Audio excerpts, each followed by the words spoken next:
সুফিং তখন বলে, আমি তোমার না পাকে এই প্ল্যানটা আমি কখনোই পূরণ হতে দেব না। এটা বলে জো ও জোর সাথীদের সাথে ফাইট করতে লাগলো এবং আমরা দেখতে পাই এই খাই টমটার ভিতরে একটি গুহার মধ্যে একটি বিশেষ ধরনের গুপ্তধন রাখা আছে। জুফেন একাই তাদের সাথে ফাইট করতে থাকে। জো ফাইটের মাঝখানে যখনই সুযোগ পায় তখনই সে সুমেকের উপরে হামলা করার জন্য সে এগিয়ে যাচ্ছিল। এটা দেখে জু ফ্যাং একটা থান্ডার অ্যাটাক করে তাকে একবারে মেরিয়ে ফেলে। এটা থেকে জোয়ের সাথীরা ভয় পেয়ে তাড়াতাড়ি জোর লাশটাকে নিয়ে এখান থেকে চলে গেল এবং এই সুযোগে জু ফ্যাং ও জু ফ্যাংয়ের সাথীরা এখানে গুপ্তধনগুলো কালেক্ট করতে থাকে। জুফ্যাং তখন বলে, আমি থাকতে কে সুমের উপর হামলা করবে, সেটা গং লিওন বা তার ড্যাডি, যেই আসুক না কেন আমি সবাইকে মেরে ফেলবো। তারপরে দেখতে পাই সুমে বাইলং ও বাইলুকে নিয়ে এখান থেকে চলে গেল এবং পিছনে থাকলো আমাদের জুফ্যাং। জুফ্যাং বলে, তোমরা এখান থেকে যাও, আমি পরে আসবো, আমার একটু কাজ আছে এদিকে। তারপরে জুফ্যাং তার স্পিডকে বললো যে এখানে না, এখানে বিশেষ একটি পাথর থাকবে যেটার মাধ্যমে আমি আমার কাল্টিভেল পাওয়ার বাড়াতে পারবো। তারপরে সিনে দেখতে পা ওই খুপিয়া লোকটি ওই মাস্টারের সাথে ফাইট করতেছিল এবং পিছনে বসে জুফ্যাং তাদের ফাইট দেখছিল এবং তাদের লক্ষ্য করে একটি টেকনিক সেখানে আছে যেটা ইয়ার কন্ট্রোলিং একটা টেকনিক এবং দেখতে পাই তাদের দুজনের ফাইট আরও ভয়াবহভাবে বাড়ছে এবং জুফ্যাং ওই খুপিয়া লোকটিকে দেখে বলে সে অনেকগুলো মাস্টারকে মনে হয় মেরেছে, যার জন্য তার ওরা অনেক ভয়ঙ্কর মতো অনুভব হচ্ছে এবং বুড়ো লোকটিও বুঝে যায় তার সাথে যে ফাইট করছে সে একজন ওয়ার্ল্ড স্পিরিট মাস্টার এবং তার সাথে জুফ্যাংয়ের স্পিরিটটি বলে, তুমি যে এই ফাঁকে ওই টেকনিকটি নিয়ে নাও এবং জুফিং দেরি না করে তাড়াতাড়ি ওখানে গিয়ে ওই টেকনিকটি অ্যাবজর্ব করে ফেলে এবং তার সাথে সে এখানে মেডিটেট করতে বসে যায়। হঠাৎই এই টেকনিকটি অ্যাবজর্ব করার কারণে সে ওখানে বেহুশ হয়ে যায়। এই টেকনিক যতক্ষণ পর্যন্ত নিজের যোগ্য মতো কাউকে খুঁজছে ততক্ষণ পর্যন্ত ওই টেকনিকটা কারোর কাছে যেতে চায় না, কিন্তু সবাইকে অবাক করে ততক্ষণে জুফ্যাং ওই টেকনিকটি অ্যাবজর্ব করে ফেলে, যার কারণে জুফ্যাংয়ের মধ্যে ওই ড্রাগন স্পিরিটটি মধ্যে অনেক প্রেশার পড়ার কারণে জুফ্যাং তার স্পিরিট ওয়ার্ল্ডে চলে যায়, যেখানে গিয়ে দেখে একটি বড় একটি গেট তার সামনে দাঁড়িয়ে আছে এবং সে মনে মনে ভাবছে সে হয়তো মারা গেছে, কিন্তু তখনই সে একটি আওয়াজ শুনতে পায়। কোন একটি ডিমের মধ্যে এই আওয়াজটি আসছিল। এই ডিমটি হলো ওই ড্রাগনটির ডিম, যেটা ড্রাগনটি ওই ডিমের ভিতরে রয়েছে। ওই ডিমটি বলে, তুমি জানো না আমি এখানে একা একা কত বছর ধরে পড়ে রয়েছি। ওই জুফ্যাং বলে, আমি এখানে বসে বসে কী করব। এটা বলতেই ওরা কথা বলছিল তখনই জুফ্যাংয়ের সাথে ওই টেকনিকটি কমপ্লিটভাবে অ্যাবসর্ব হয়ে যায়। তখনই জুফ্যাংকে দেখে তারা অবাক হয়ে যায়। তারা দেখে ভাবছে এই ছেলেটা কি এত তাড়াতাড়ি কি কোনো কিছু ছাড়াই সে এই টেকনিকটি অ্যাবসর্ব করে ফেলেছে। তারা তো পুরোই অবাক হয়ে গেছে। এগুলোকে তারা দুজনের মধ্যে মাস চলা মিটটি বলছিল যে আমি আর এখন ফাইট করি কি লাভ, টেকনিক তো যার টেকনিক সে তো নিয়েই নিয়েছে। এটা বলে সে ওখান থেকে চলে গেল। টেকনিকটা এভাবে হাতছাড়া হতে দেখে মাস্টার শি জুফ্যাংয়ের উপর হামলা করতেছিল। তখনই বাইরে থাকো ওই দরজার সামনে বসে থাকো ওই বুড়া লোকটি জুফ্যাংকে সে বাঁচিয়ে নেয়। এটা বলে বুড়ো ব্যক্তিটা এক হাত দিয়ে তাকে মেরে ফেলে। বাইরে থাকা ওই বুড়ো লোকটির অ্যাটাকের কারণে হেভেনলি ফায়ার চারিদিকে ছড়াচ্ছিল। এটা থেকে জুফ্যাং বাইরের দিকে তাড়াতাড়ি পালাতে থাকে। তাদের সামনে ছিল ওই জুফ্যাংয়ের বন্ধুরা। এটা দেখে তারাও ওখান থেকে পালাতে থাকে। ওরা সবাই কোনোরকম ওখান থেকে বাড়িয়েছে। তখনই ওই দরজার সামনে একটা বড় একটা ব্লাস্ট হয়। ওরা সবাই ভয় পেয়ে যায় এবং ওটা চিন্তায় পড়ে যায় জুফ্যাংয়ের জন্য। ওরা সবাই ভেবে নিয়েছে জুফ্যাং মারা গেছে এই বিস্ফোটের কারণে, কিন্তু ওদের অবাক করে দিয়ে জুফ্যাং পিছনেই আগে ওখানেই বসে রয়েছে। জুফ্যাংকে জীবিত থেকে সুমে তাকে জড়িয়ে ধরলো এবং তারপর ওদের সিনে দেখতে হয় জুফ্যাং তার ট্রেজারগুলো একটা রুমের মধ্যে দেখছিল ভালোভাবে এবং আগে অ্যাবজর্ব করতে থাকে।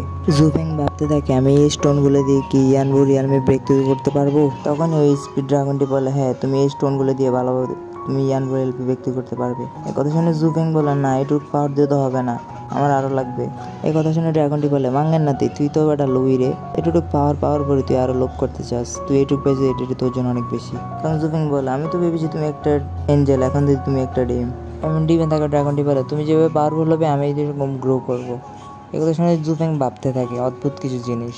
তারপরের দিনে দেখতে পাই জুফ্যাং ভাবছিল যে এখানে কাজ শেষ করে সে তার কাওশান টাউনে চলে যাবে, যেখানে গিয়ে জুফ্যাং তার না জানা কিছু তথ্য সে ওখানে প্রকাশ পাবে।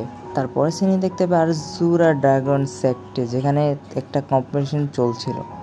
ওখানে পিলারে হাত রেখে সবার পাওয়ার চেক করবে এবং যে যার পাওয়ার বেশি হবে সেই ইনার ডিসেবল হওয়ার জন্য কোয়ালিফাই করবে। সাহস করে একজন ডিসেবল সামনে আসে, কিন্তু তার পাওয়ার কম হওয়ার কারণে সে কোয়ালিফাই করতে পারেনি। তারপর বাইলং আসে, কিন্তু সে তার পাওয়ার অ্যাবিলিটি দিয়ে ওখান থেকে পাস করে ফেলে। এমনকি অবাক করার কারণ যে এই কম্পিটিশনের সবচেয়ে 1 নম্বর ব্যক্তি হলো যে গংলুয়ন। পরবর্তী সুমেও ওখান থেকে কোয়ালিফাই করে নেয়। তারপরে আসে আমাদের মেন ক্যারেক্টার জুফ্যাং। এবং জুফ্যাং যখন সামনে এসে ওই স্টোনটিকে হাত দেয়, সে ভাবছে গংলুয়ন যখন পারে আমি কেন পারবো না। সে অনেক আশায় স্টোনটির দিকে তাকিয়ে দেয়, কিন্তু কিছুই হয়নি। সবাই তো দেখে অবাক হয়ে যায়। এটা দেখে সব স্টুডেন্ট জুফ্যাংয়ের উপর অনেক ঠাট্টা মশকরা করতে শুরু করে দেয়। তার সাথে টিচারও বাদ থাকেনি, টিচারও অপমান করে যে তোমার মধ্যে কোনোই ট্যালেন্ট নেই। আসল কথা হলো তো জুফ্যাং ওই একবারে হাই লেভেল ওরা অ্যাচিভ করে ফেলেছে, কিন্তু তারা কেউ জানে না। কিন্তু লুকিয়ে থাকা গুপ্ত লেভেল একটি মাস্টার দেখে বুঝে ফেলে, এবং ওই মাস্টারগুলো বলে আমি আজ পর্যন্ত জীবনে দেখি নাই যে এই স্টোনের হাই লেভেল কেউ অ্যাচিভ করে, এটা একটা লেজেন্ডারি একটি রেকর্ড।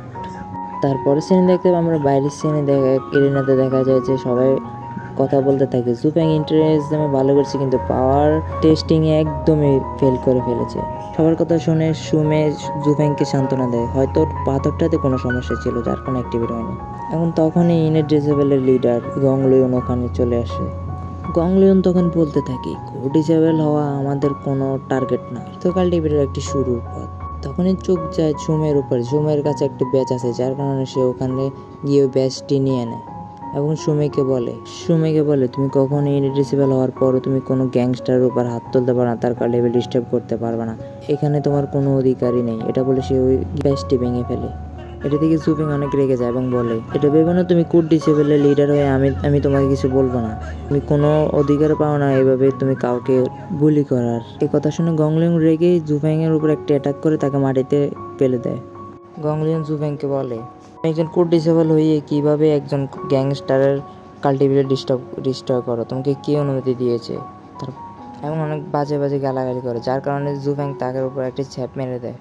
এভাবে অসম্মানিত হতে দেখে জুফ্যাংয়ের উপর সে আরও একটি অ্যাটাক করে জুফ্যাংকে অনেক আহত করে দেয়।